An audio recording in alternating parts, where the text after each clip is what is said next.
Greetings. My name is Dr. Andrew Erb, and I am the director of the Grove City College Wolverine Marching Band.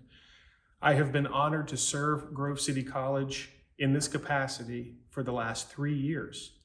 The Wolverine Marching Band has a long history of excellence in performance, faith, and traditions unique to our campus. Many of you watching this may remember the excitement of past halftime shows, trumpets on the wall, or even marching across campus on our way to Thornfield. Each year, planning for our upcoming season begins in January, and last year was no exception. For the first several months of 2020, we were in the process of choosing music, forming our band camp schedule, and looking forward to a performance schedule filled with events both on and off campus. That all changed in March when we received the news that a new virus, COVID-19, was spreading across our country, our state, and indeed our communities. The news of the impending pandemic was tough to hear, and the businesses and school closures that followed were a challenge for all of us.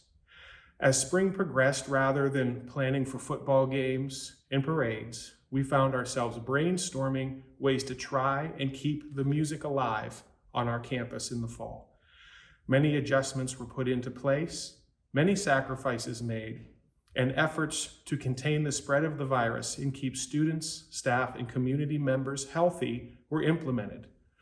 While this past fall was anything but normal, the Wolverine Marching Band refused to be silenced. Instead, through collaborations with our department leadership, in cooperation with campus officials, and in conjunction with health officials and the most recent scientific research, and by the grace of God, we were able to hold band camp, perform several times, and continue the long-standing tradition of excellence for which the Wolverine Marching Band has become recognized.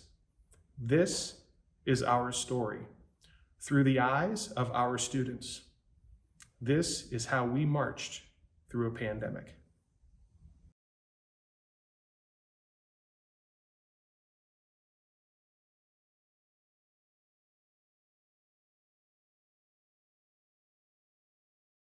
My name is Sarah Dawson. I'm a senior here at Grove City College. I'm a music education major. I'm from Wexford, Pennsylvania, which is near Pittsburgh, and I was a drum major for the marching band this year and last year. I'm Maddie Kreitzer. I'm from Saxonburg, PA, just a little bit north of Pittsburgh. I'm a senior studying music business and marketing, and I'm one of the 2 drum majors in the marching band this year. I've been in marching band for 8 years. In high school, I played the flute for 2 years and drum major for 2 years, and same at Grove City with the piccolo and drum major. My name is Richie Bokikio. I am a junior biology major here at Grove City College. I'm from Pittsburgh, Pennsylvania, and I am the president of the 2020 Grove City College Wolverine Marching Band. My name's Chelsea, and I am a sophomore here at Grove City. I was born in PA, but I grew up in Australia, so I just came back for college, and I play the marching baritone, and I've only been marching for this past year. So first time I marched was at Grove City College, but I played the euphonium for probably 7 years in total. My name is David Ake. I am from Mine Hill, New Jersey. I am a sophomore, and I'm in the trombone section. My name is Kevin Dick. I am a senior accounting and finance double major with a music minor. I am a trombone player in the band. I was the president last year and the past president this year for the 2020 season. My name is Lindsay May. I'm a sophomore music education major. I went to Franklin High School, and I am an alto saxophonist in the marching band. My name is Courtney Maddie, and I'm from Hermitage, Pennsylvania. I'm a senior, and I am on drumline, though previously I have also been the band photographer and played in the pit for a year. My name is Hannah Fleury. I am from Canton, Pennsylvania. I'm a senior music education major. I play the clarinet, and I was a librarian for the marching band for 2 seasons. I've been in marching band for 7 years, 3 in high school and 4 in college.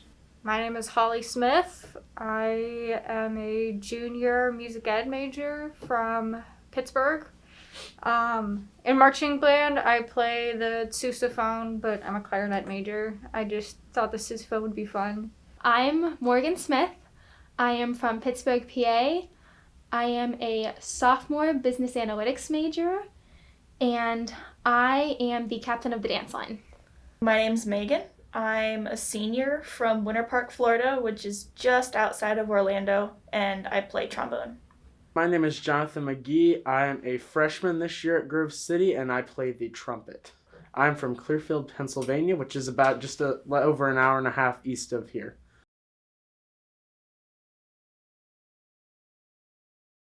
My first thoughts were obviously I was very disappointed to have to leave campus and leave Grove City, and not be able to spend the rest of the semester on campus, with friends and with faculty members, making music and playing music.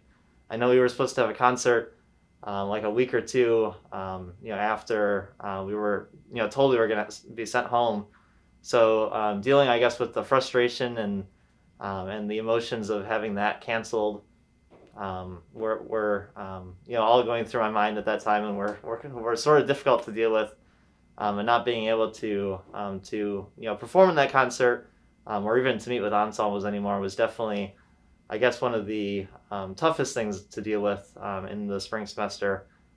Just going home and knowing that we weren't going to be able to, meet with the full band and play all the music that we had preparing for so long, if just having all of that, be taken away in the spring was definitely hard to deal with then. I distinctly remember it was concert season, and for me, I was a freshman at the time. I was very excited to have my first college experience, concerts, being a music major, practicing every day. Like, those were things that I was focused on. I was so excited for our concerts, and our concerts got canceled. Looking forward, I was wondering if we were ever going to make them up, if they were just going to be canceled altogether, and coming back for the fall semester, which would be this semester, how we were going to go about that and what that meant in terms of our ensembles. Our jury situation was completely different. Just being a music major, we depend so much on our performances, and having those taken away for reasons like this it was really hard, and it pulled on your heartstrings a lot. I remember back in March, it was a very scary experience because of the unknown. Nobody really knows what's going on. Nobody knows what's to come. I remember being in the music department surrounded by all my music friends and getting that email that we have to leave as soon as possible. And just the devastation that came across everyone I was around was heartbreaking. There were a lot of tears, a lot of anxieties. It was a really scary moment. But the one thing that kept us all together was music. As soon as we found out that we had to leave, we jumped to action and we performed. There were a handful of people who were doing senior recitals, there were people doing junior recitals, and they didn't want to miss that opportunity of playing. So we had like a marathon of like 3 hours of senior recitals, and it was awesome. And I think that is something so special that music has for us. Even in a time of crisis, we can turn to music, and it's just a beautiful thing. It's just a beautiful moment that we can all have and all share together. So I think a lot of this kind of took me by surprise, as I think it did a lot of people, just because you started hearing rumors of, oh, there's this virus from China and we don't really know exactly what it is. And I guess I never really would have expected that things would have turned out the way they were. But I think really when I first figured out that it was serious was really when they started like closing schools and PMEA festivals started getting canceled. I remember back in March, even just maybe a week before we all got sent home, I was still thinking, there's no way that they'll send us home. Maybe it'll be for 2 weeks. I really didn't think that Grove City would make that big step and send everybody home. And when we did get sent home, I was totally mortified. I was so upset. I was so, just broken, really, because, you know, as a musician, you know, that's something that doesn't really transfer well to an online format. Grove City is my home. I love being at school here. I love learning. And so having to just kind of be pulled out of it so suddenly was really, really just kind of a painful experience to go through. It was scary. Honestly, I was probably one of the students who was least concerned about it. I'm not one to jump onto fear factors or anything quite quickly. So I guess I'd be bold enough to say I really didn't take it quite seriously. And it did happen really quickly. I also don't really watch the news too much, so I wasn't, you know, riled up by all of the fear factors going around. But when students were sent home, it was just a big shock to me. I really didn't think that was going to be the decision the college was going to come to. But when I realized what the nation was going through and, you know, the situation the world was in, I was just, it kind of took me by surprise. But I was actually one of 30 students who weren't able to go home, so we stayed on campus. And I was really, really thankful to the school for allowing us to do that. And they were really flexible, quite creative with how we could social distance and do meals and study, etc. On campus. Honestly, I wasn't sure how long it was going to last, and I know come summertime I was surprised that COVID was still around. Come the start of, you know, spring or fall semester this year, I was really surprised that it was still around, and now the end of the semester I kind of don't know what to think anymore because it seems like it's going longer than most people expected. That was definitely the strangest and most difficult period of time in my life thus far to define. It was like we got back from our tour with the touring choir, and we were all over the Southeast United States. You know, we were in a bunch of different states, and we started hearing about the coronavirus while we were on tour. I think we were in Maryland or Virginia or something, and we started hearing about these cases popping up all over the place, and you know, like anything else, we were sort of like, oh, I guess it'll blow over. You know, might be blown out of proportion in the news or whatever. And then we started hearing about it more and more and more. And then we got an email from the college administration saying that there was a certain group of people that had attended, I think it was a conference or something in Washington, D.C. the week prior, that had to go into quarantine out of precaution because there was someone at the conference who had tested positive for COVID-19. So that was when it started to feel real. But even then, it didn't feel immediately real because there were, I think, 2 people in the touring choir who were affected by that request. But the rest of us were like, they'll be fine, I'm sure. We'll just see where this goes and everything should be fine. And then we got back to campus and the hearsay was just out of control. I had no idea who to believe. I didn't know what to believe. I didn't know how dangerous it was. I didn't know where it was. It was like this invisible, scary thing that no one knew much about. And then all of a sudden, we were sent home. We were supposed to have a concert, band, and wind ensemble performance. I think it was the week that we were sent home, and that was canceled.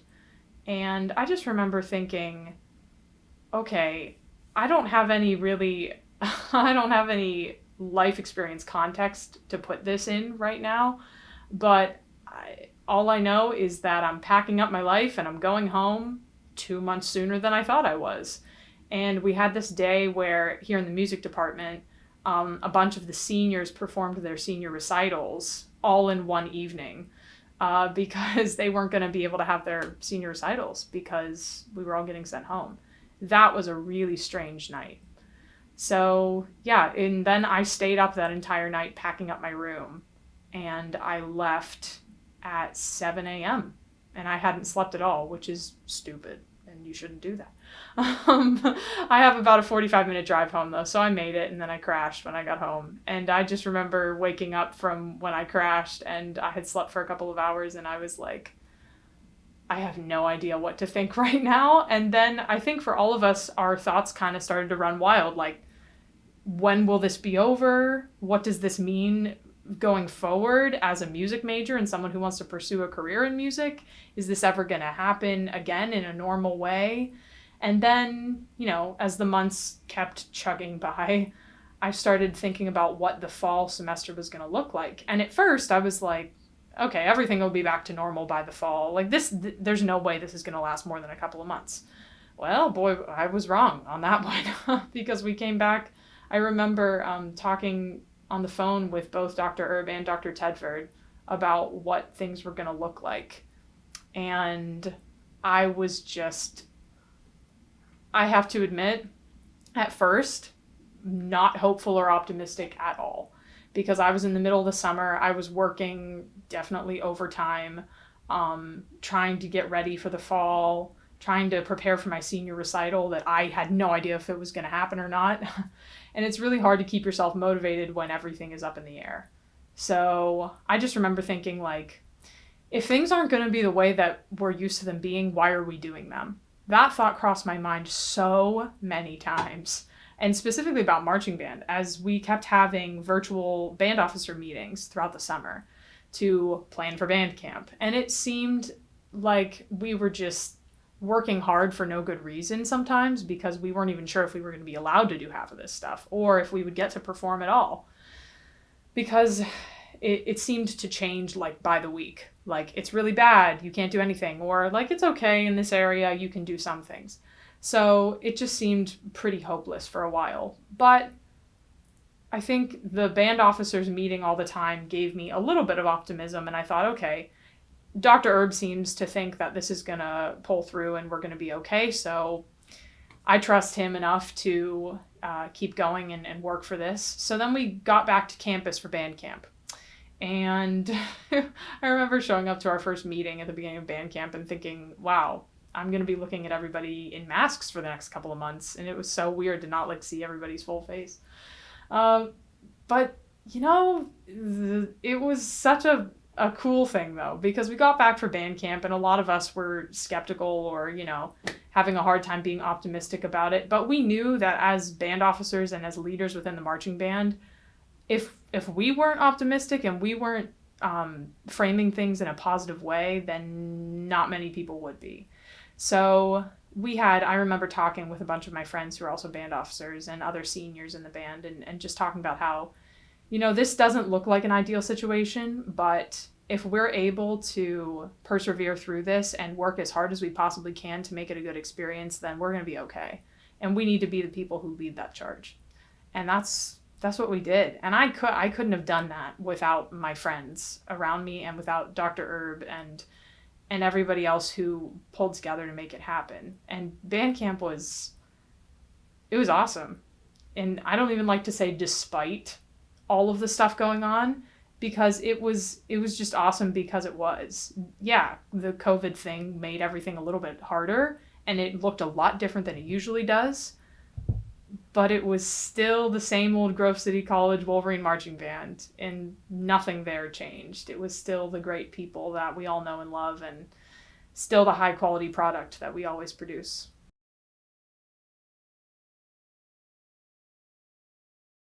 As the media officer, I kind of had like an inside view. We were meeting since January to try to plan out the season. And we had a couple meetings throughout like the end of March, start of April, and we still had a lot of hope that everything was going to be normal. But I think when the April 13th date came and went and we realized we were going to be online for the rest of the semester, when other schools started to announce very early that they were going to be online for the fall semester, it kind of had a sense of doom, like, oh no, is marching band going to happen? What is even Grove City going to choose to do with regards to going back? And once the college made the announcement that we were in fact going to be back in the fall for in-person classes, it just became kind of, again, a guessing game as to see where band would lie in all of this. We were waiting on a study from Colorado to see what the results would be with regards to instruments and aerosols and how that would all affect any form of music performance. So it started pretty early that we knew something was going to change, but we didn't know how it was going to change or really how to best approach the situation. I think the first time I realized it was when we were coming up on Easter, because the college had originally was planning on revising or rethinking the move-in or move-back-in process to see if we could move in around the Easter time period after Easter break. So I was really hoping that we'd be able to. And I guess when we hit the Easter period and things weren't getting better, and they weren't improving enough where we were able to come back, and they canceled the rest of the semester, or moved it on to, or continued online. I think that was the first time I realized that it was going to be a much more long-term crisis than just a short-term crisis. And I think that's kind of when I first realized that it would start to affect some summer plans, and then I guess a little bit after that realized that it would or could affect marching band in the fall as well. In terms of affecting marching band, I think that the first time I realized it was probably when football schedules for D1 schools and other D3 schools had really started to change, or to get cut short, or to get canceled altogether. I think that was the first time I realized that we could see a change here at Grove City, whether that's not having a marching band season, or having a very different marching band season. I was thinking and kind of hoping that this would all be gone by the summer, because that's what people were saying on the news and on the internet. That kind of like how the flu season gets really bad in the winter, that this would be kind of the same thing, and it would clear up once we got to the warmer weather, because people don't really get sick as often in the summer, I feel like. And then as we got into June and I started working again, I started working in retail, and that's when it really hit, like, this isn't going to go away anytime soon. It's like, if it didn't get better over the summer, it's not going to get better for a long time. I really think that probably started after we had the extended lockdowns, and really after picking a college and then kind of realizing what had happened. And I think another big thing was whenever the PAC canceled football season, it was like, okay, this is definitely not going to be normal.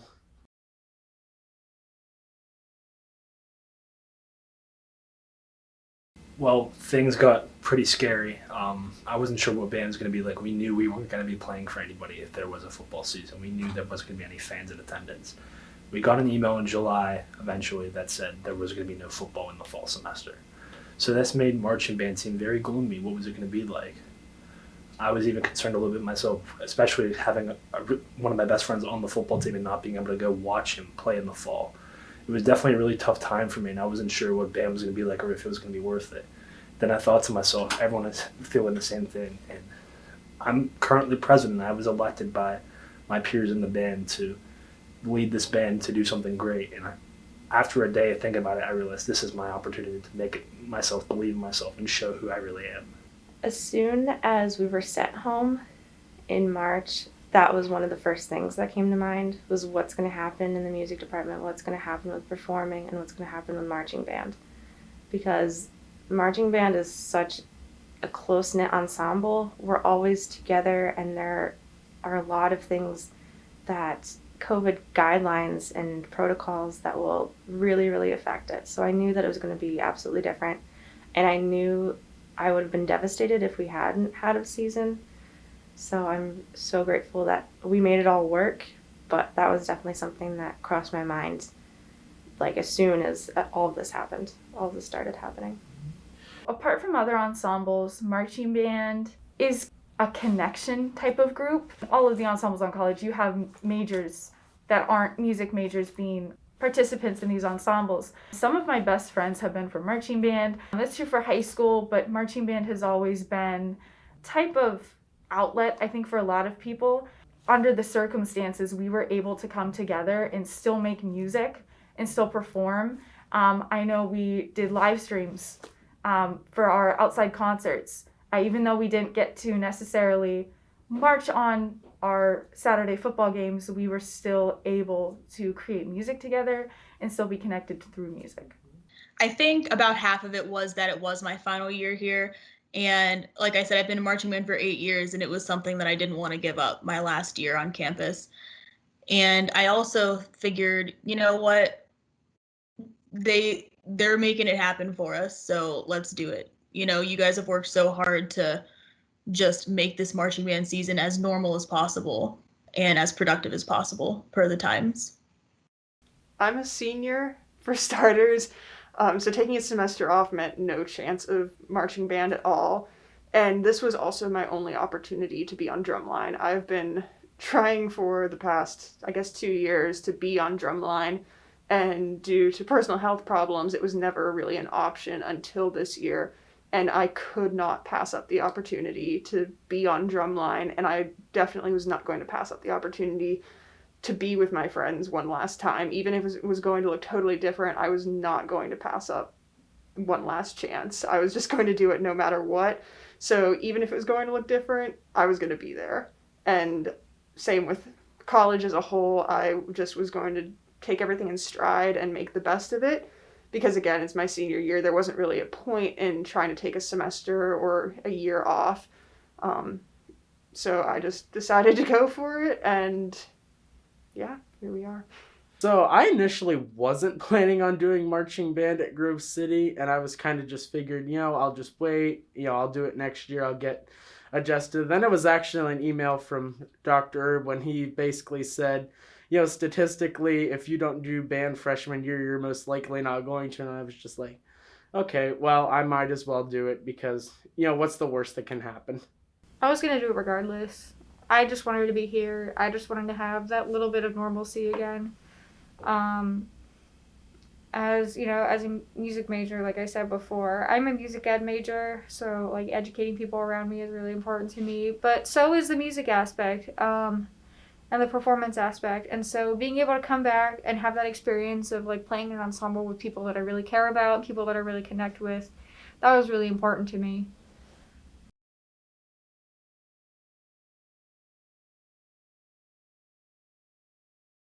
The outdoor rehearsals, especially after band camp, once we got into classes, was definitely a change. It was nice rehearsing outside because the weather was nice, but it was just such a different dynamic because I feel like half the people enjoyed it and then the other half were like, what are we even doing here?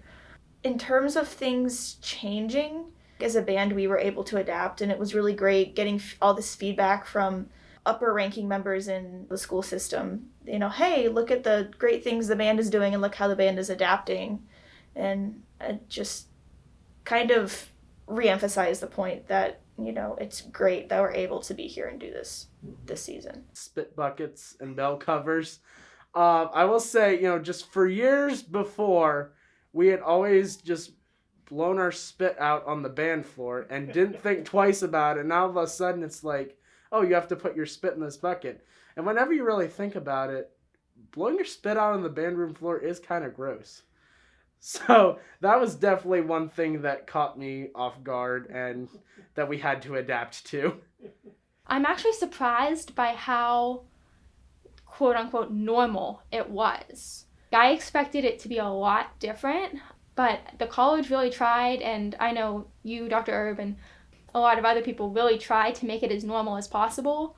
Obviously, not having football games was sad, but we still got to perform. We still got to perform on the football field, and that was awesome. I didn't really expect that going in. I was like, okay, we're going to do this and we're going to try to perform, but we don't really know where we're going to perform or when we're going to perform. So I was very happily surprised by how much we did get to perform. I didn't really have a great idea of what it would look like, because as much as I wanted to compare my expectations to the previous years, because we always do like fun events the night after, every day after band camp, and I knew that things were going to change. It was just, honestly, the entire summer of planning leading up to band camp was just knowing that we constantly had to be on our toes, ready to adapt at any moment. So it was more so kind of, I guess, a feeling of nervousness coming in, not sure if our planning was going to be good enough, if we were going to have to change things in the spur of the moment. I guess it was just, there were no expectations because we didn't know what was coming. However, I still kind of had the expectation that there would be, I guess, just knowing the type of people that are in the band, there was some expectation of we're going to make the most of this and still have a good time just because of the character of the people coming in and their passion for marching band and their passion to just push through everything and make the best of it. So I had an expectation for positivity, and that was about all I knew that could be a certainty. My expectations were probably pretty low, if I'm being completely honest. With the football season being canceled by that point, obviously we weren't able to do any of the football games, or there wouldn't be any football games for us to perform at. And then obviously all the performances and parades and everything were also canceled too. So I wasn't sure what to expect really at all. So I did kind of have low expectations compared to the previous 3 years, in terms of what would we actually be able to do and what would we be performing for, and then just trying to figure out where the group's level of excitement be at throughout the year. I thought would be maybe a little bit hard to keep going or keep up, due to the circumstances and due to the fact that we didn't really have anywhere to perform at necessarily on a regular basis. But those expectations were drastically changed as the year went on, even when we first stepped on campus, as we started talking about things, they definitely changed.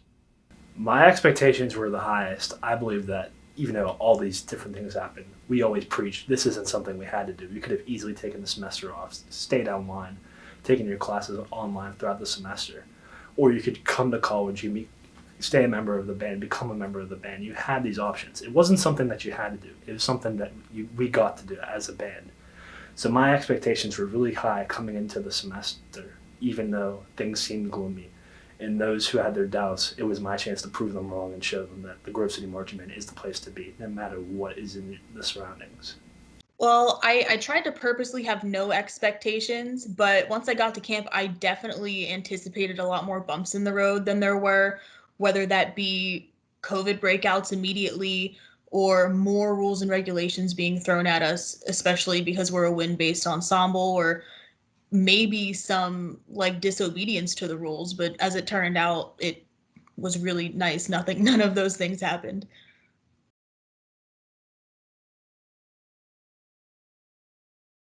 I think a big silver lining to the whole experience is that we actually got to record our whole show for the first time and have a DVD to take home with us. And my parents are overseas, so they wouldn't have been able to come to any of the games. And I know with copyright issues previously, you couldn't even live stream our whole show. They could just listen to the music. And so this is just a huge blessing for me, at least, just to have one season where I got to march at games and do all of the fun stuff, I guess, in terms of the traditional marching band style, but also to get another year where I, have something to walk away with and keep for the rest of my life, I guess.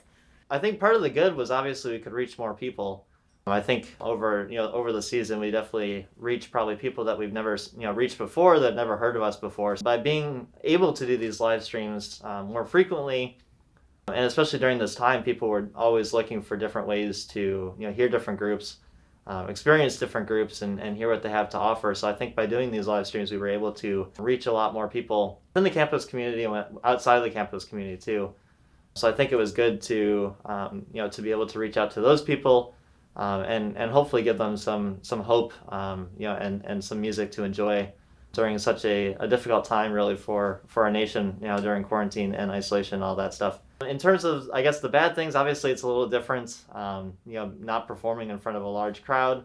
My family, I guess, traditions is usually my parents and my family and then my grandparents come down during homecoming to see the band perform during the homecoming parade and then the football game. So not having that this year obviously kind of canceled those plans. So it was a little bit different and difficult to not be able to share it with them live, but knowing that they were always watching online through the live stream was definitely something that they enjoyed thoroughly, and we're glad that we were able to do that, just because it was a nice alternative to not being able to see anything at all or experience anything at all. Despite the changes, we all still remained ourselves. We still remained hardworking, fun, and hilarious.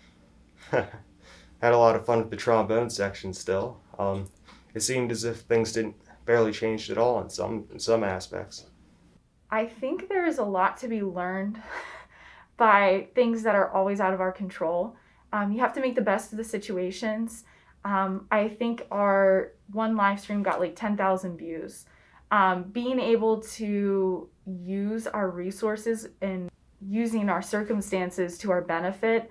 I think it really shows how much marching band means to everybody, because we came together and we were still able to produce our halftime show, even though we couldn't have our friends and family in the stands. I think it was great that regardless of, all the panic, I guess, and stress and, negative emotions that came with COVID, people were still so happy to see each other, so happy to be together. And that feeling when we first got together and had our first music rehearsal, playing together as an ensemble, I was just, oh yes, this is what I had missed so much for the past how many months? A long time, several months. I think I'd call that my silver lining, I guess. Being able to rehearse together as a group, to hear each other, and especially as playing the sousaphone, you really get to hear everybody else because you're sitting right at the bottom of the band.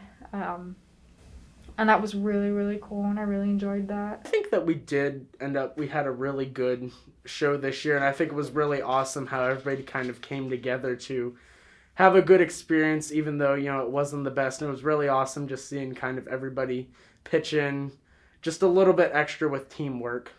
One thing that definitely stayed the same from past seasons was the community aspect of it. We are still a very close ensemble. Everybody says it's a family, and I'm sorry it's cliche, but it's definitely true. We are a very close group. And another little side note, as a woodwind player, I appreciate that brass players have spit buckets because just dodging the puddles of spit on the ground, it's nasty. So I really appreciate the spit buckets.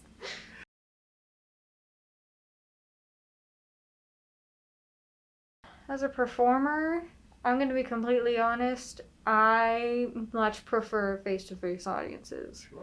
There is something about finishing your piece and hearing people clap for you, a lot of people clap for you, that can't really be replaced with a camera and a microphone, I think.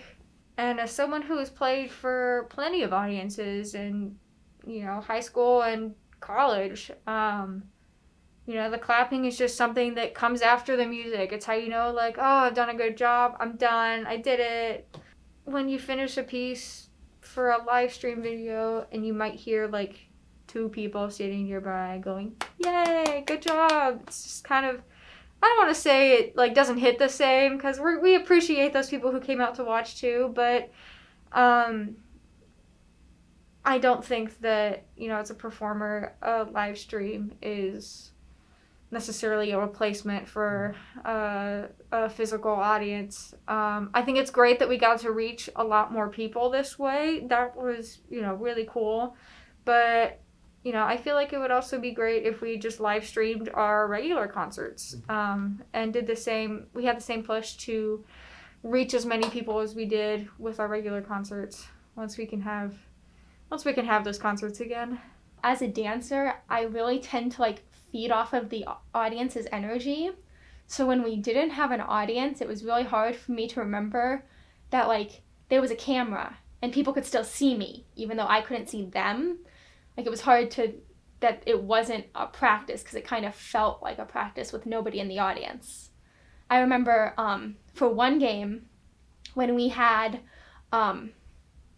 we got to have a few people in the audience. A girl in the same sorority as me was sitting up at the top of the bleachers, and there were certain parts where she would start dancing along with us, and I was like, yes, this is what I needed. This is giving me the boost of energy I desperately need of somebody is watching us and appreciating us. And it's a lot easier to keep that in mind when you can see the person than when there's just a camera. I remember some of our first performances, I was a little discouraged because only 10 people maybe showed up, and part of me was like, what's the point of this? Why are we doing this? I mean, it's good to play and it's good for us to be able to play and make music together, but if we don't have an audience, why are we doing what we're doing? Then we received thousands of views on the internet and like on Facebook and wherever, and it was incredible to know that we're actually doing something. We're actually making a difference in people's lives. The feedback that we received was incredible, from Facebook comments to emails that Dr. Erb would share with us. It was amazing to know that we can make an impact on people's lives, even if it's something as small as doing a little performance or playing our songs or whatever. Another thing that Dr. Erb reinforced throughout the season was that we have no idea who's watching and who's listening, and that we should always be ready to perform and to give the best performance that we can, because our small performance, as little as we may feel it can make such a huge impact on those who are watching. I think I got used to it eventually, but especially the first time we did it, it was the last day of band camp when we do our preview show. I'm always like, I cut off the band and I'm like, all right, now for the applause. And there was no applause. It just felt odd, but once we kind of got into it and we've done it a few times, I was like, I'm confident that people are watching us and we're making people's day, whether it just be a little bit, we're still getting through to people. I admit it was different and a little bit awkward not hearing an audience instantly provide that feedback, that their applause and their positive energy. However, whether we had an audience or not didn't change my motivation. Didn't change. I don't think it changed any of our motivations to play and march our hardest. We were playing more. If anything, we were playing more for each other rather than an audience. It was definitely hard. I'm always the type of person that I love seeing smiling faces in the audience and people jumping up and screaming for our band and getting excited for when we play. Because I'm the type of person that I get the chills coming up and down my arms when we play great music, and I'm sure our audience feel the same thing. It's definitely tougher that they didn't get to come and watch us in person. It's definitely not the same watching through a live stream. I personally am an instant gratification person. I love it after we're done playing a piece and the audience just bursts into applause, because it really, tells me, hey, I made some great music with all of my friends today. So obviously it was different in that way, but over 10,000 views, I think more people actually know where Grove City College is that might have previously not known we had existed. And I think it'll do great things for just the image of the school. Grove City is obviously, we're putting out these great recordings and videos, and it might encourage people to look us up more, and might encourage, students, high school students, to come and, apply for our programs.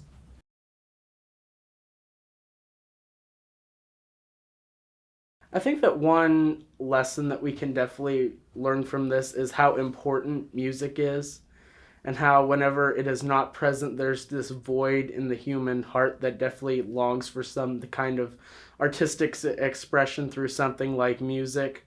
It kind of helps us to understand that we should not take stuff for granted, because there's no guarantee that things are always going to be there for us. This pandemic has definitely taught me not to take things for granted, because it can be taken away so quickly and so easily. Music has definitely been a huge factor in kind of keeping us sane, keeping us, helping us to continue moving forward.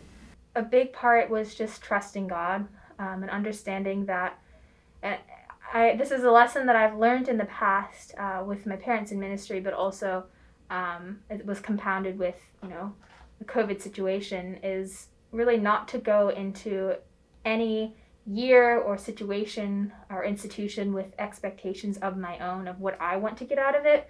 Rather walk in and say, okay, God, what do you want me to experience? And be open to anything, because sometimes the most precious and valuable experiences come from the left turns that God takes, or the unexpected situations. And so COVID really taught me to appreciate the unexpected and to see the silver lining in everything, to not fear or get upset when things don't go the normal way or the way I think I would want them to go, rather to trust God and just know that I'm going to have a story to tell. And, I'm going to take these experiences and these memories with me for the rest of my life and be able to talk about it. And those are sometimes the most special memories are the ones that are out of the ordinary. Every day, between my practice routines, between my classes, studying, things like that, I am always on the go, and I don't always take 5 seconds to breathe. So I think the pandemic has really shown me that I need to slow down and appreciate what I have at the time. But I also think the pandemic has shown how much music means to me in general. Even though I can't sit next to my stand partner in ensembles, I'm still able to make music and still use my passion to the best of my ability. And I'm still able to perform. And I think part of being a performer is you have to change your thoughts so that your audience is engaged. So thinking more about how I can do a live stream, or thinking more about how I can record this for a better quality. I think the pandemic really shows us our character and shows us our passions, and I think it really shows us what we live for. I learned that we are a resilient group of young, talented musicians. And we won't even let a pandemic get in our way of doing what we love to do. Whether we need to make a few sacrifices here and there, we realized that it was definitely worth it. Everything is one day at a time. You might not necessarily be able to predict what's coming even in the next day. You can plan as much as you want, but sometimes you just have to roll with whatever life throws at you. And I think having the one day at a time mentality, like there are definitely things that you want to plan for in advance, but just really focusing on whatever, like just being able to take things in, appreciate what you have for that day, and not worrying about the future or considering all the millions of possibilities that may or may not happen. It's just a matter of really living in the moment, and also being appreciative for the opportunities that you have. As a senior, it is really disappointing if you think about it to look at all the opportunities that we've lost. And you can look at it with a what we've lost kind of mindset and think of, oh, well, we didn't have one last homecoming game or homecoming dance or football games or the different traditions associated with band camp, whether that's an activity or having like all the brass instruments go to Pizza Hut and have their pizza eating competition. You can think of the losses, or you can focus on the opportunities. And even though they may be different, there's still a lot of positives that can come out of that. You can do new things that bring possibly even better experiences than what you had before. So it's not easy. I do not like change. I will be the first to admit that. But really focusing on one day at a time, focusing on an attitude of gratitude as well, and just really taking things in stride. It is not easy. And sometimes it's really frustrating to have to look at this whole situation and wonder why on earth we're in it and what could possibly come out of this. But also just having the consistency of just knowing where our hope comes from, and also just really seeing God through all of this. Just really seeing how he's working, and not even really knowing what things are going to come out of this, but being able to possibly like cherish friendships more and really invest in those friendships and relationships with other people and pour into other people more, because having been online for so long, having that in-person opportunity is just so good. And yeah, I can't tell you what's coming out of this, but there's a lot that I've learned so far. And really, I think just having those learning opportunities probably boils down to part of why we're going through this, because I mean, if you take anything out of it, if you're learning something, whether that's perseverance or gratitude or, I don't know, you name it, if you're getting something out of this, I guess that makes it worth it in kind of a twisted sense. In hard times, which just like this year has been a really hard time between COVID and just the political turmoil in America. When there is unrest in a society, you usually get a good art out of it. And I feel like musicians especially have just sort of banded together and tried to make it work, try to adapt as best that we can. And, this has taught me a lot about being flexible as a musician and as an educator, especially since I have, a year from now, I'm going to be getting ready to student teach. And I have no idea what that's going to look like. I don't know if I'll still be, if I'll have to student teach online or if I'll be able to go there. I don't know if I'm going to have to deal with masks and social distancing and, clarinet shields a year from now. And I think just being open to adaptation is already a great quality to have as a musician or as an educator, but especially right now in this time of COVID, it's so necessary. You have to be able to adapt to the situation in front of you.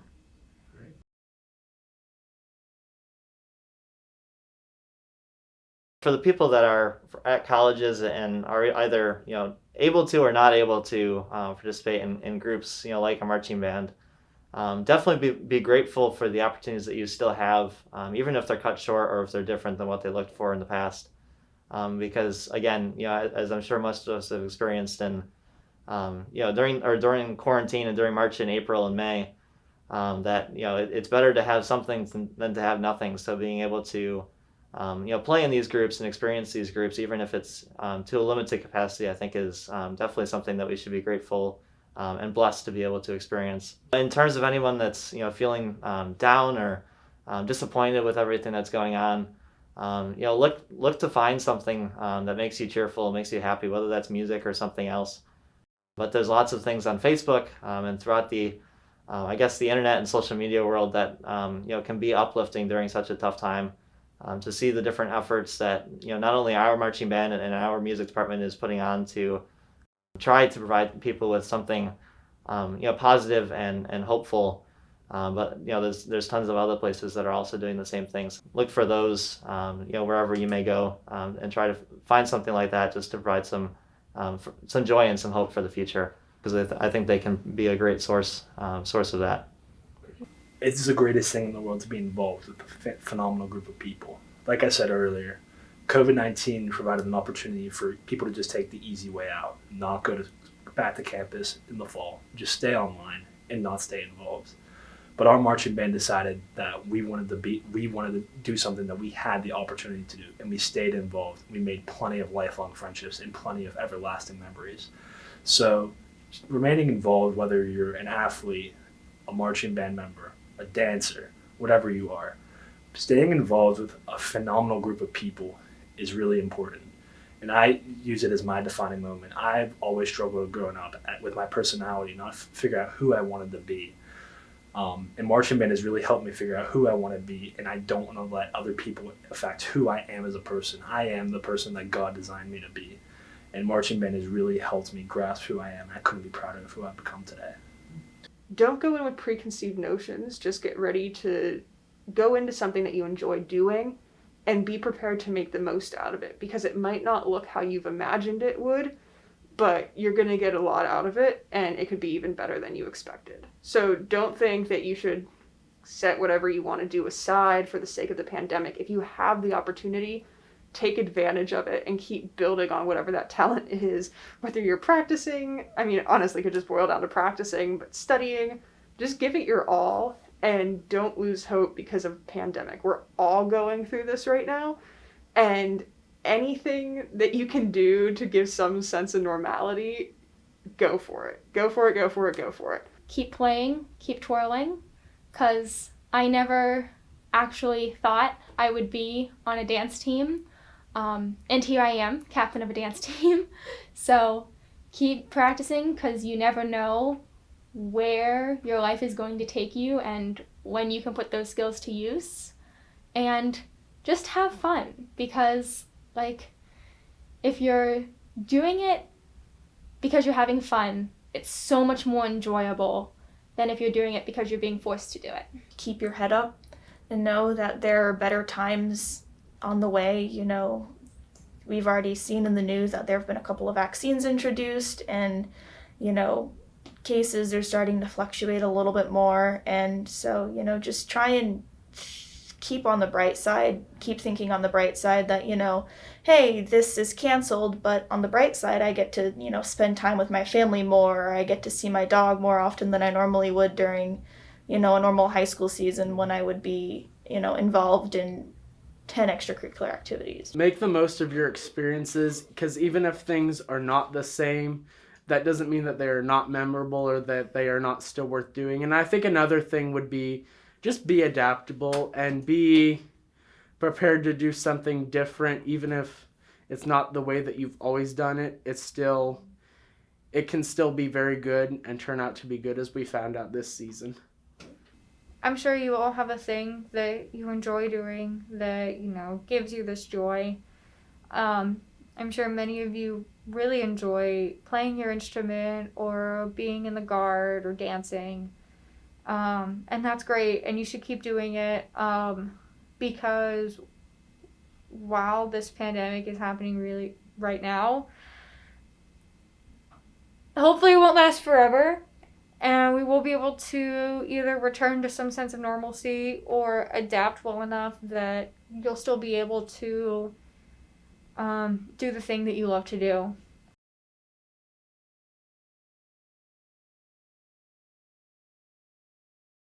Hi there. We are here with Dr. Jeff Tedford, chair of the music department at Grove City College.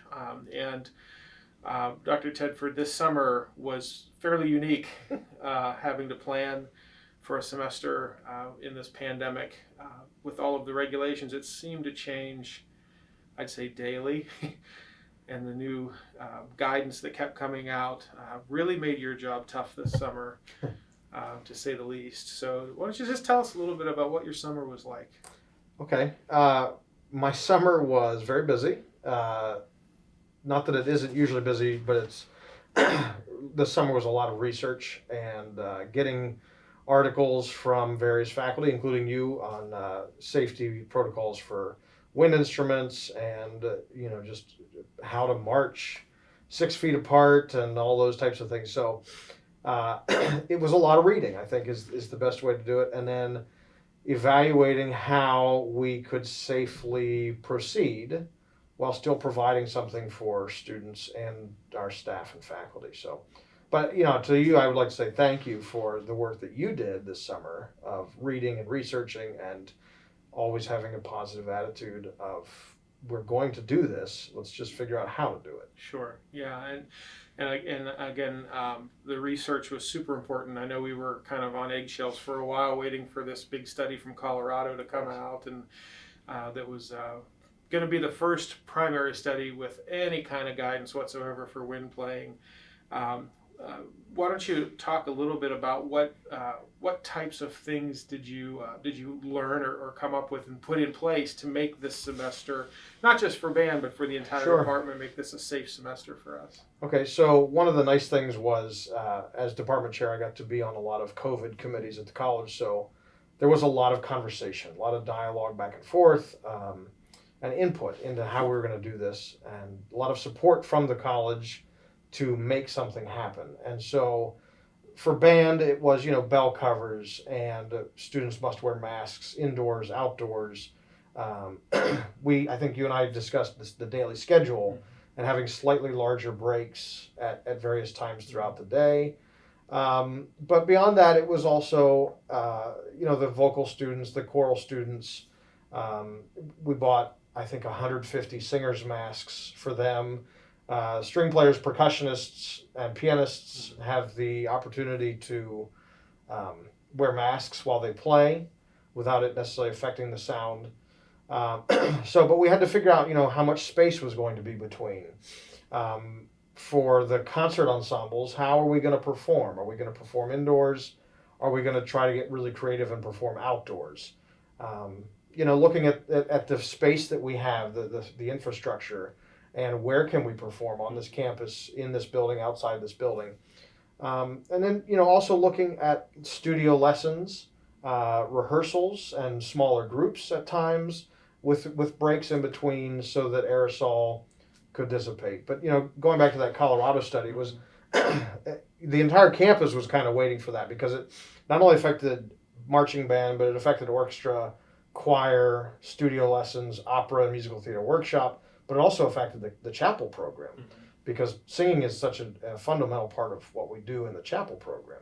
So we got that research and we read through it, and we had a lot of discussion within the department. And I think they last week, just released the third stage of that research. So the neat thing is the research is ongoing and we're learning more things all the time. But it'll be nice at some point to go back to normal, but I'm very glad that we were able to have a good semester, produce something for the students, and have something that they're proud of. Mm-hmm.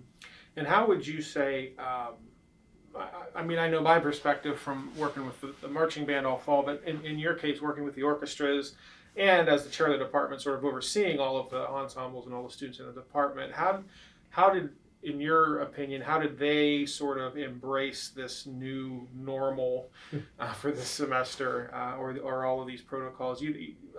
My opinion was that they handled it with grace in the marching band and did what they had to do to be together and to play.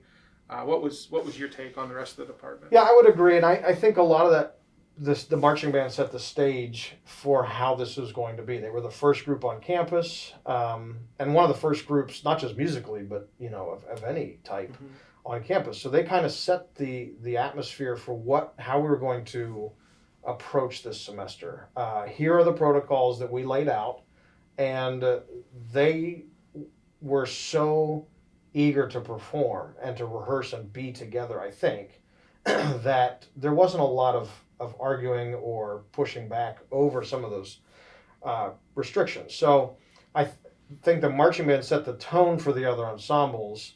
And once we got into orchestra, I have some amazing student assistants who helped with setting chairs and stands and working through how we're going to do scheduling, how we're going to do rehearsals, getting creative with recording, video recordings and Facebook Live and some of those things. And then when you look at the choral program, we're fortunate that the chapel is large, and so she could fit 30 to 40 students at a time in the chapel with good social distance, more than social distancing. And the students just embraced, I think, the fact that we were going and working very hard to provide opportunities, and they recognized that. And they were so eager to perform and rehearse and be together in community, because that's what music is community music making, growing and developing together, and producing something about which we can look back and say this was unfortunate globally, but it was an amazing experience for us to do something together. Yeah, I think it speaks a lot to the resilience of our students as well, and the mental toughness that they had to have to get through this semester and still make great music. The concerts that I heard this semester were certainly not lax for ability or for quality, despite the problems that we had to overcome and the obstacles that we had to overcome. So, you mentioned some of the concerts that we did on Facebook Live and streaming platforms and whatnot. Just kind of makes me think about the timing of this whole thing. If this would have been a pandemic 10 years ago, boy, would it have looked different. It would have, yes. I think that the new technology that we have available to us today really helped us, and I think we had a lot of help along the way from people like Mark Wasilko and Darren Morton and the tech people. So big shout out to them for everything that they did this semester to make those things happen. Yes, absolutely. And I think working in collaboration with other departments as well. Darren's part of media services. Mark is a music person who has a lot of that audio engineering background, but working with the alumni marketing departments to share what we're doing, and we're in process of making some virtual Christmas concerts as well. And, the faculty in general, I just have to say thank you to all of us for the attitudes and can-do attitude that exists. I've learned more about copyright this semester than I have ever thought that I would. And again, back to the technology, that would not have been possible 10 years ago. Copyright law is changing, and how you produce and share information is an ever-evolving thing. And even the cameras, that we purchased this year for this fall, are the size of my palm. Mhm. And you think about 10 years ago, that would not have been possible. Yeah, the camcorder up on the shoulder with the VHS tape in it. That's right. You know. And phones too, right? I Yeah. mean, we're doing our Facebook Live basically on our phones and getting very good audio quality, and it's really quite amazing that we were able to produce that, and the students were so excited about doing it, even though sometimes you'd be outside and the sun would be beating down on you in the middle of September at 5 o'clock in the evening. But it was an opportunity to perform, and we embraced the performance. Yeah, and what was interesting, the response from a lot of the students in the marching band anyway, were amazed that our views on those concerts have exceeded 10,000 views. That's right. In a lot of these live stream concerts, and so the reach of the ensembles has been probably a lot wider. And much more far-reaching than perhaps had we just done these concerts in person. Yeah. But the interesting thing is, like, even from a performer's standpoint, it's still not the same. Even though you're reaching more people, you don't feel like you're reaching more people at the time because you don't have that instant feedback. And I know as a conductor, I'm sure you probably noticed that too when you did your orchestra concerts outside and you give the final cutoff and you hear the wind blowing and the cars driving by. Yes, exactly right. So, or people yelling across the street. Yeah, it was fun. But I think along with that, and one of the things that I enjoyed watching you do with the marching band was when you would do just these pickup live streams. Parents would be commenting, and so you would run up to students with their cameras, and I thought that was really cool. I don't know how well that would work during a wind ensemble or orchestra concert in the middle to just run up on stage and do that, but I think the pandemic allows us to be creative, to think outside the box a little bit, and I think that was really cool. But I also think it was a neat engagement with parents, with alums of the program. And it shows the support that group of people has for our music department. So you said something really interesting, and it was to the students one day during, I don't know if it was during camp or during the semester, about how this group of students chose to come back. And it would have been really easy for the marching band legacy and the history of this band to kind of crumble this year. Mm-hmm. But because of the dedication of this group of students, you were able, and they were able to produce something. And so we're very thankful for their dedication and their leadership in the band program, in the music department, but also across campus, because they showed a dedication to something that's very important to them. And that sets the legacy for what comes next. And I think that's really important. And I think that's something that the Department of Music at Grove City, with all of our alums, value is just the hard work and dedication, regardless of whether they're a music major, history major, mechanical engineering major, whatever your major may be. There's a dedication for being part of this marching community. Yeah, I've talked even to public school administrators who are thinking of making cuts to programs in the past about how many years it takes to build a program. It takes years and years, and of course, Dr. Arnold was here for 38 years. 38 years, almost 40 years building this marching band program, and then of course Dr. Pisano came in after him and kept that that program strong and vibrant, and so it took over 40 years to get that band where it was. And unfortunately, as I tell administrators, if you're going to make cuts, it can take 1 year to tear it down. Sure. And then you have to start over in a sense again. Maybe not completely over, but to an extent. Sure. And so it was definitely important, I think, to our students, the current members, to keep the program alive even during a pandemic when we had no football games, there were no live audiences for the most part. They were live streams and whatnot. But interestingly, the energy level of the students at band camp especially was probably higher than it has been in the last couple. I mean, it was that was my sense anyway, that they were energized, they were happy to be there, happy to be together, and even though we had to be 6 feet apart and masked and have bell covers and whatnot, that they didn't let that get in the way of spending time with each other and valued each other's company there. So I thought that was great to see. I think that's just a testament to the kind of students we have here at Grove City. Sure, absolutely. So can you talk maybe a little bit about how you chose music because obviously that had to change. Not that the band didn't play difficult music, but you have to really be careful because you may not have the whole band at a time, or but you also want to choose music that's interesting to listen to. So what's your process for that? Well, we actually didn't change our music. We just sort of changed how we approached some of the things. The officers start meeting with me in January to start planning the next year's show, and we try to meet at least once a month. And we toss around ideas and music and themes or no themes or whatever we happen to talk about. And then through that process, we whittle it down to some pieces that might kind of go along with what everybody approves of, and so it really is a joint effort between the students and between me in terms of what we what we choose. Of course, I reserve veto power on anything that I don't think is going to be either appropriate or worthy of playing or whatnot. But so the music that they chose, which I thought was great music this year, we kept.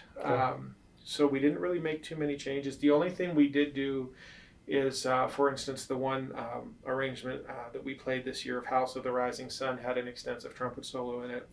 And we had probably 5 trumpet players learn that solo because you never knew if you were going to have one in quarantine or if one got sick and couldn't be there. You just never could tell. And those kind of things happen so fast. You could be at 100% of your membership ready to roll for a concert the next day, and by 9 p.m. find out 30% of them are quarantined. That's just kind of how the semester went this year. So we had to be prepared to cover parts, and so we did do that. And then we, through the course of the performances throughout the semester, gave every one of those students an opportunity to play that solo at some point. So we had to do some things like that.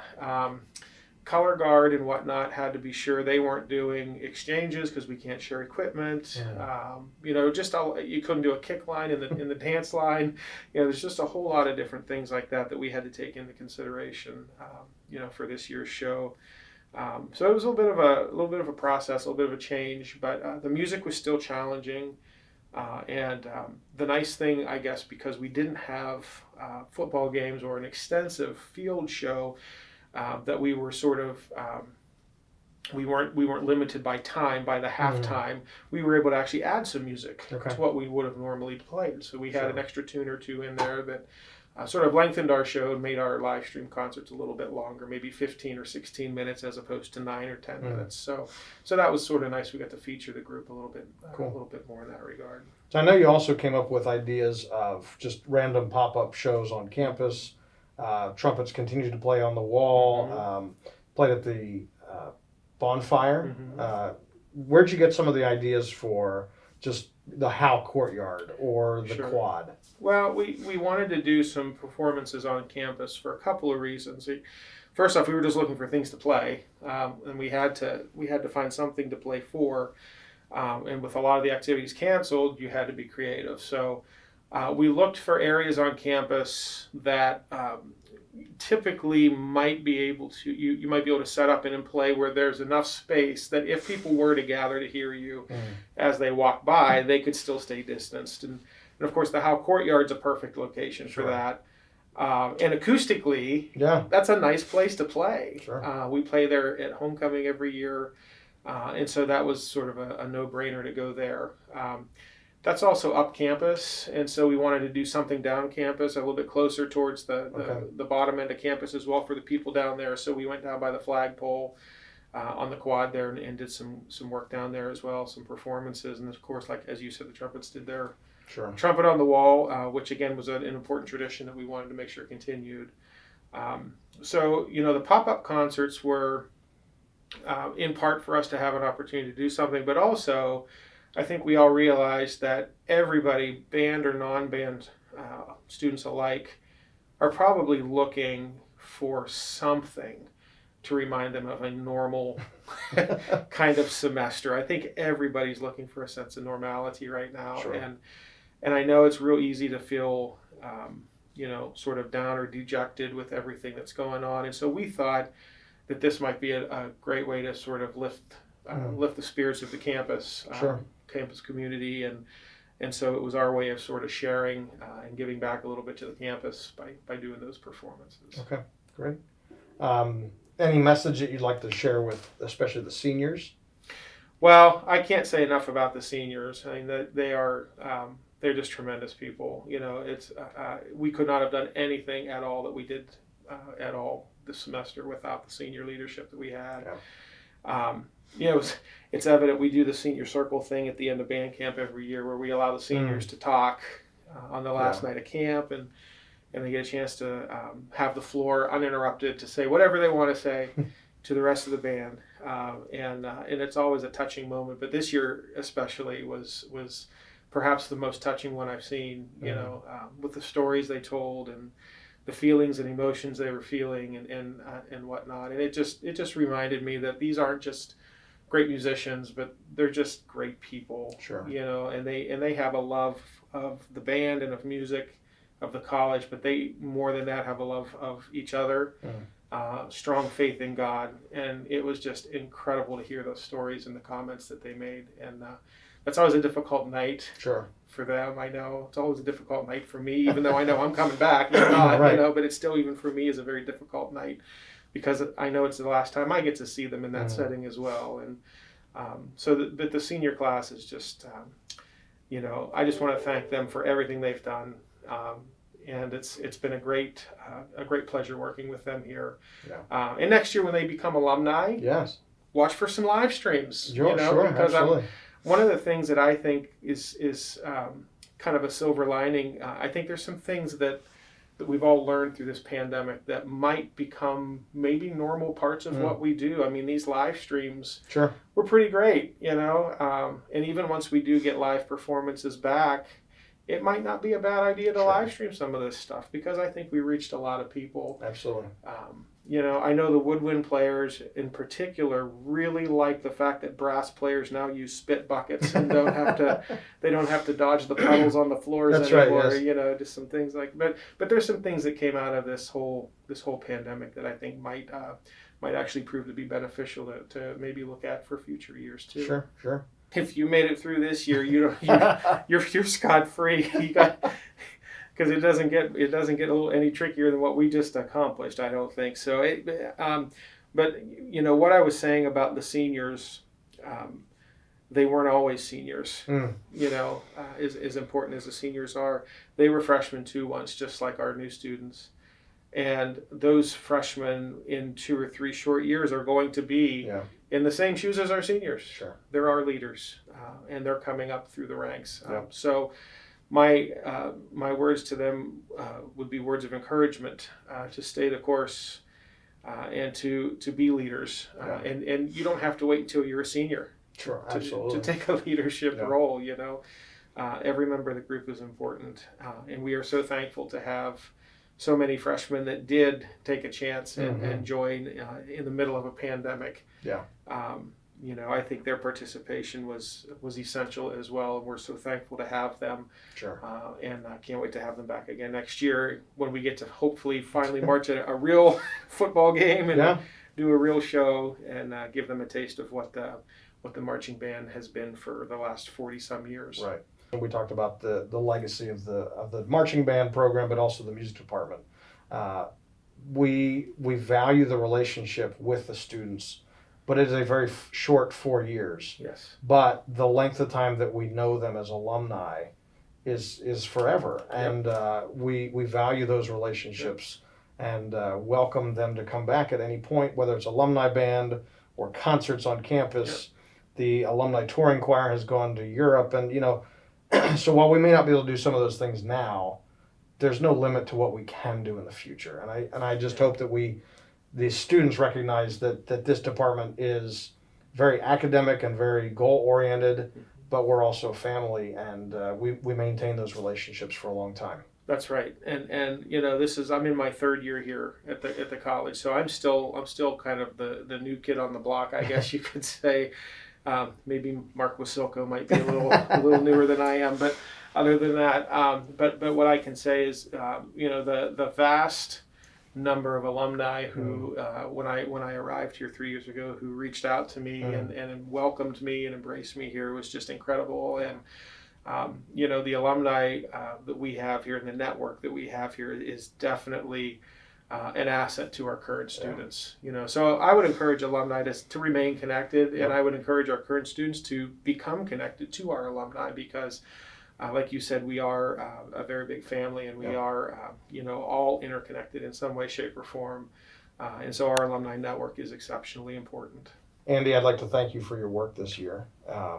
We still have another half of a year, so Yes, we do. Don't take too much time off. No, that's right. It has been a pleasure working with you during this COVID season. As much of a pain as the COVID is, I thank you for your dedication and creativity in all that you've done this year. Oh, you're very welcome, and I also thank you for all of the planning that you did all summer to make those things happen. I know that was a thankless job that both you and Dr. Paparone did all summer long, so I thank both of you for putting things in place and making this semester possible for us. It's our pleasure, and I'd like to thank Stacy as well. Yes.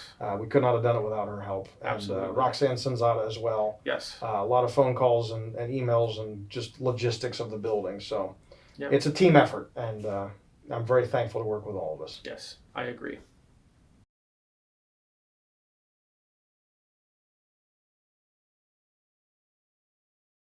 Good afternoon, ladies and gentlemen, and welcome to Grove City College Wolverine Marching Band Report.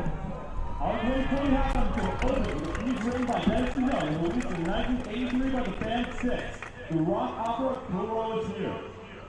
Topping charts at third place, this electric song blends Japanese and American styles to produce a futuristic hit. We hope you enjoy our opener, Mr. Roboto.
A medley of some of America's historical finest.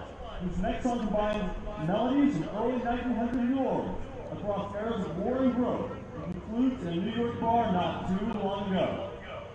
Including several popular chart songs such as Emotional Medley will carry you through time and space. Please put your hands together for House of the Rising Sun and the bombastic works of Billy Joel.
This beloved one-hit wonder is released in 1958 and been adored by all generations since.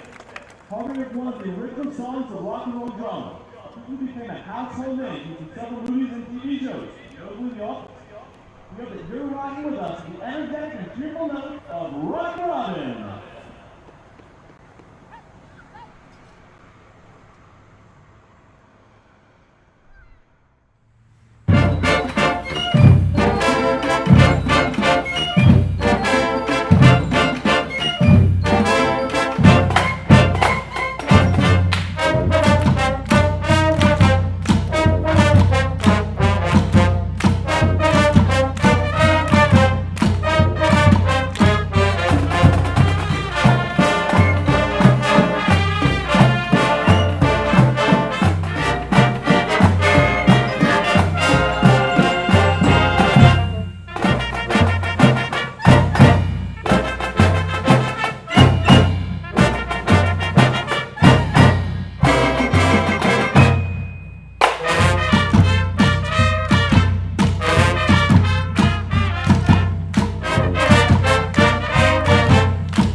Released in 2005 on the album American Idiot, this originally controversial song later became legendary.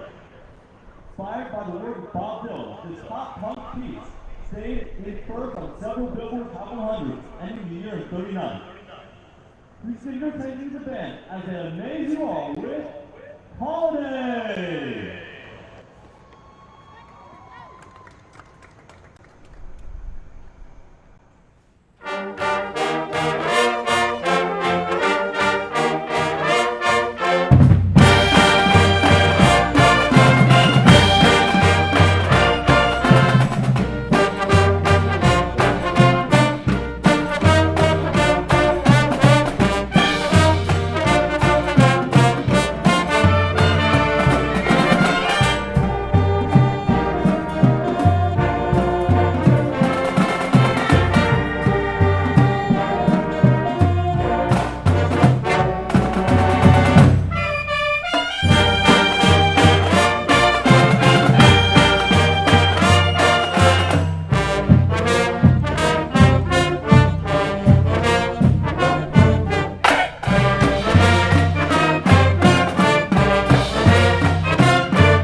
Conclude our show with a medley comprised of two Paul Simon's greatest hits. You enjoy the somber yet earnest tones of the chart-topping Rainmaker classic, Sound of Silence. Leading out of Duster song will conclude our show with a poppy-pepper performance. Originally placing mid-charts to cheery You Can Call Me Out, later rose in popularity into the household title. Sit back and enjoy the music of Paul Simon.